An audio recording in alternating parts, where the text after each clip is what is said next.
I see that the Democrats and a lot of progressives are saying they wish you wouldn't run, saying that your presidential bid could cripple President Biden's potential run. How does that feel to be that kind of threat, to be that kind of disruptor? Well, it's a beautiful thing. It's a beautiful thing, though. Man, that's what it means to be a servant of the people. You see that Harriet Tubman was a threat to the white supremacist order. Frederick Douglass was a threat. That's why he put a bounty on his head. Ida B. Wells was a threat against lynching and American terrorism, Jim and Jane Crow. That's why they put a bounty on his head. Martin King, Fannie Lou Hamer, they were threats. And what does it mean to be a threat? What it means to be a threat is you calling into question an order that's predicated on too much suffering of precious everyday people. Now, the funny thing for me is, here it is. I haven't had one public event.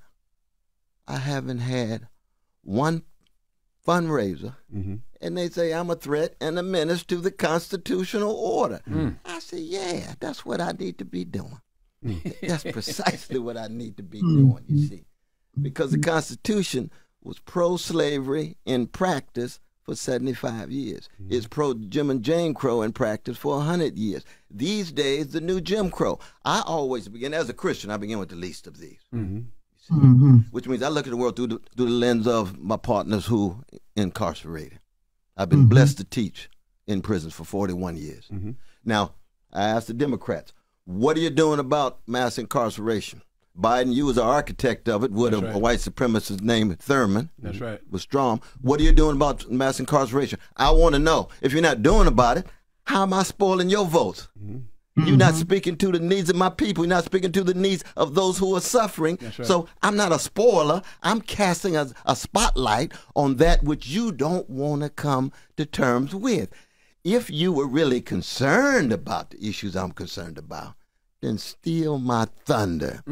Be on the cutting edge of eliminating mass incarceration. Be on the cutting edge of abolishing of poverty, abolishing homelessness. And we were just talking about my beloved wife Anahita here, the unhoused precious brothers and sisters. If you really want to speak to the issues, be on the edge of trying to gain access of workers with a living wage. Then I wouldn't have no ground. That's right. You see?